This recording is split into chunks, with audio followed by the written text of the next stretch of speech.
viewers don't know a lot about you, so if you could just kind of describe a little bit about yourself and why you're thinking about this race. Well, I grew up poor from in a trailer park in Mason City, Iowa for most of my life.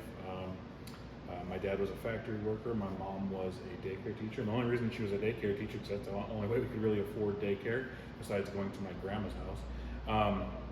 My dad would work double shifts trying to make ends meet. It was very tough. I have 3 other siblings as well, so it was hard with a family of 6 total to pay for everything. And yeah, so I grew up in that situation, and everything was always harder. Like, it was always harder to be the kid that played on baseball teams because you're competing against a doctor kid who has brand new cleats while you have hand-me-downs and just trying to make ends meet. So growing up, it was like you always felt at a disadvantage, and then it was always, how am I gonna? Everybody, you get to sophomore year in high school, and you're like, okay, what's your plan for graduation? Where are you gonna go? I have no idea, right? And I had panicked about it, really. And for me, it was like the only option I saw was the military. My dad was an Air Force veteran, and I knew that was an option. And a Marine Corps recruiter came calling, and I signed up September 22nd, 2002 for the delayed entry program, and I went to boot camp June 16th, 2003. So joined the Marine Corps, gave me an opportunity to obviously do something, see the world. Went to Iraq twice during that time, in 2004 and 2006. Came back, and it was like, okay, I was a mechanic in the Marine Corps. Can I apply that as a civilian? Can I make money and have a better life for myself? And I did. I ended up being the head mechanic at Mills Fleet Farm in Mason City, Iowa. And then I just miss the military, because the funny story is like working on civilian cars compared to working on military cars is totally different, and it's a lot less stressful working on a military vehicle. So I missed it. So I called up the military in 2008, and I called up the Marine Corps and I asked to get in, and they said, guy answered the phone and said, we're not taking prior enlisted. So I said, okay, I'll call the Army. Army gave me a $6,500 sign-on bonus, and I'm in the Army. So where were you stationed? So I first went to Aberdeen Proving Ground, Maryland for school, and then I got stationed at Fort Riley, Kansas. Got there in beginning of 2009. Found out as soon as I got there, hey, good you're here. We're going to Iraq in 2010. So I went in 2010 for a full year. My daughter turned 3 during that time frame, my first daughter. And that was my first interaction with having a family during that time frame. So I went to Iraq that time, came back, and it was like, okay, I've been in the military now 8 years, or close to 8 years. Time to figure out, am I going to stay in, or am I going to make a career out of it, or am I going to advance myself? And talked to my mom. She goes, you need to follow a passion. Follow something that no matter at the end of the day you're happy about. And I've always been into sports. I've always loved sports. And so I was like, well, I can talk about it. I know a lot of information. Why not try to go on the radio, or trying to go to TV or something like that? And the only way I knew to get there was go through college. And I was never a really good student. I really never cared about high school. I never really tried, never applied myself. But this was different. For me, it was like, if I'm going to get to that next level of life and have a better life for myself and my family, I need to try harder. And I ended up going to Barton Community College at Fort Riley for a little while before going to Kansas State University for the last 3 years. So I was about Barton for about a year. Went to Kansas State University, got a degree in journalism, mass communication, a minor in leadership. And while I was going there, I was working nights at a place called GTM Sportswear in Manhattan, Kansas, doing screen printing and embroidery stuff to make ends meet. I'd work from about 9 o'clock at night to 6 in the morning. I'd go to class from 7:30 to about 3 and do that cycle over and over and over. Gosh, yes. Yeah. Until I finally got into radio and had the opportunity to work at a radio station in Manhattan, and did that, and then graduated and had the opportunity to come up to Knoxville, Iowa. Met my friend Dr. Bob Leonard, became the overnight announcer, and then went from overnight to news director, and eventually into sales and marketing. And then I eventually took over as the market director in Indianola at 94.3 KNI there. I kind of ran that station. And when I was doing sales, when I was in marketing, that's when I had the first opportunity to work with business owners and understand what they're going through, the tough times they had.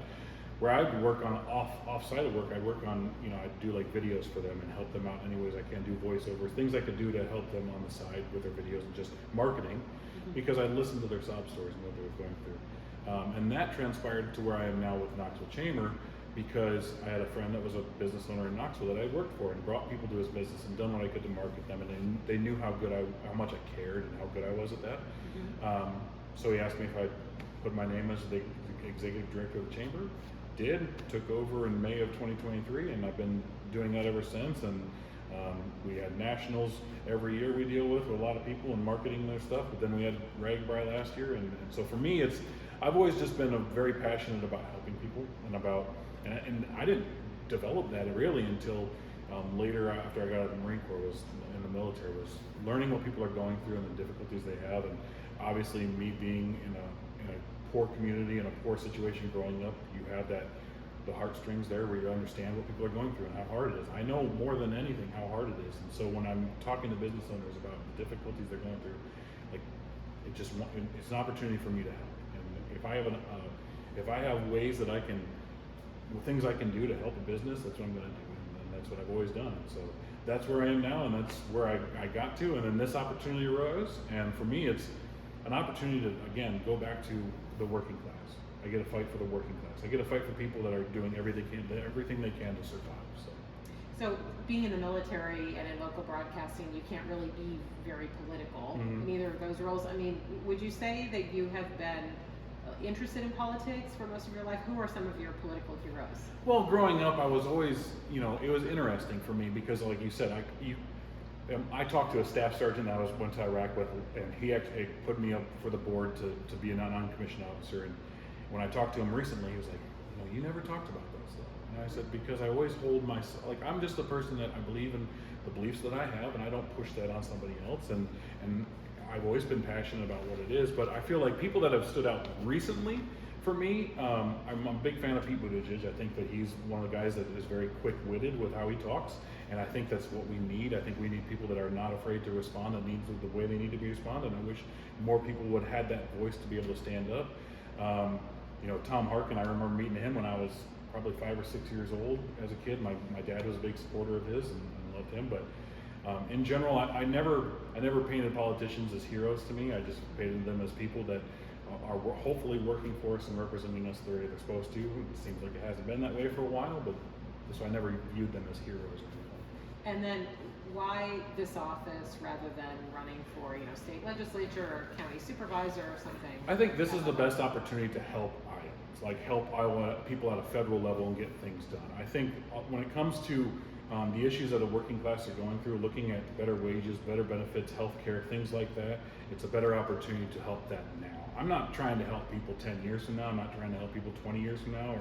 I want help now. The working class has been working their ass off every day to survive and make ends meet for their families. It is a hard life to grow up in. It's hard for them to do, and they literally try to do everything they can to put more money in their paychecks, have better benefits. And I feel like if we can help them now and help that will help all Iowans. And I think that's where we start, is looking at what we can do for them, taking the corporations out of the equation, or doing what we can to limit their power and give more power back to the working class is why I look at it from a Senate perspective. You have more opportunities to do that.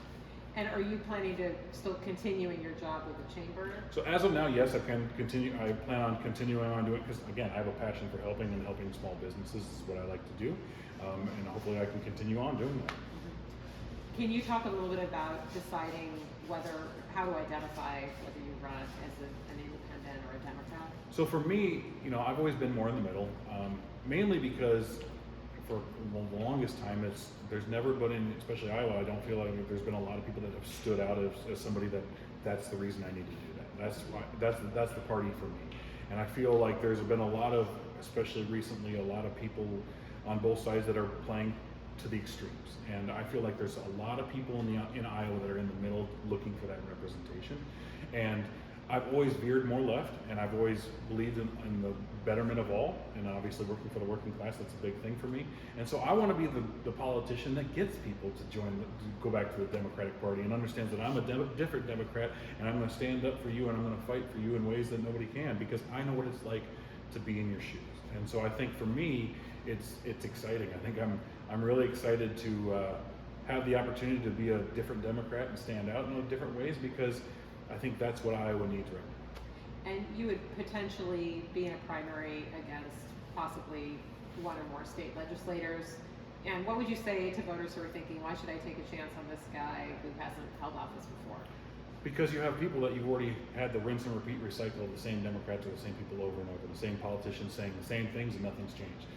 You followed, the working class has followed these same politicians over and over, and what have you gotten out of it? So for me, having somebody that you, like, if I had somebody that in front of me that had been through the same things I had, understood what it's like, how hard it is, how to feed your family on $40 for 2 weeks in a situation where it's very hard to do that, I've done that. And I know how hard it is to grow up and how hard it is to succeed and have opportunities for education, how opportunities to have better pay. I know how hard that is. And a lot of these politicians that are the rinse and repeat recycle of what we've seen don't know that. And I'd rather have somebody, if I'm in their shoes, have somebody that leads me, that knows what it's like to be me, than it is to talk to me. And in terms of like a case that you would make against Joni Ernst, I mean, why should Iowans fire Joni Ernst and hire you?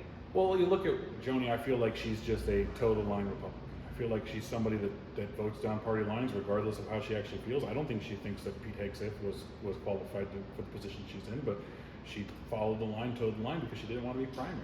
And I feel like also when it comes to that, I think that you look at veterans. I think, you know, we've seen the cuts to the VA, and she's a veteran herself, but it doesn't seem like she's really stood up and stopped anything happening to the veterans. And we've talked a long time about how the VA needs more help and needs more opportunities for veterans, and why are we cutting back, or why are we getting rid of employees that have been there for a long time? So for me, you know, fighting for veterans is something I'm going to do because I am one, and then being able to look at policies in a way of not just towing the line like a Republican like she is, and also at the same time having the corporate backing she has. I'm not going to take any corporate money, and I think that's the way that it needs to be. I think we need to take that out of politics, and the working class needs a better opportunity to succeed, and I think that's how we do it. And to win any election, or for a statewide election in Iowa, you'd have to appeal to people who voted for Donald Trump. So what's your pitch to Iowans who supported Trump? I'll say, I think a lot of the Iowans that did support Trump or do support Trump did it because they want lower cost of living, right? That's the promise that we had, was we're going to lower grocery prices, we're going to lower gas, we're going to lower all these costs, and you know, the stock market's going to boom, and we have not seen that. We've seen the cost of living still, spending go up, cost of living still rising. We've seen grocery prices still being high, and I don't think we're ever going to see that drop down under him. I think that's just a promise he made. So I think if you really want to better your life, or if you really want to have a cost of living affordable for yourself and groceries affordable, you have to go in a different direction. And I'm welcome to anybody and everybody, right? I am somebody that is like, everybody jump on the train, because I want everybody on this, because I'm trying to work for the betterment of everybody, not just one party or the other party. I'm working for the betterment of everybody, and the working class and the people that made this country for what it is. That's who I'm working for the hardest for, because I believe they deserve a seat at the table because they built the table. Last question for me is, one of the biggest splits, I think, in Democratic circles this year has been how to approach what's happened in the Trump administration. I mean, how did you feel about Senate Democrats going along with funding the government as opposed to basically forcing a government shutdown, which could have happened in March? I think it's interesting because, you know, look at back what the Republicans did when Biden was president, and shutting down the government and doing all they could to cause issues. And I think that more fighting is needed. I think there's things that standing up and delaying or doing what you can to fight is what Democrats should be doing, and voicing their concern or doing what they can more often, as opposed to just sitting back and allowing things to happen, because that's how it looks. Last thing you want to make it look like that you're just laying down, and that's what it seems like. So standing up and voicing your opinion and doing what you can, all that you can, to actually fight back is what I think they should be doing. And is there anything I didn't ask that you think is important for my readers to know? The one thing I always tell everybody, I'm a very blunt, honest person. Like, I'm just always been that way. I believe in honesty sets you free, right? And if anybody asks me a question, you ask me a question, anybody asks me a question, comes up, wants to talk, I'm glad to have that conversation. I'm going to tell you exactly how I feel. Now, I'm not always going to be right on everything, because I'm a human being, but I'm going to give you my honest opinion and my honest thoughts. Thank you very much. Yeah.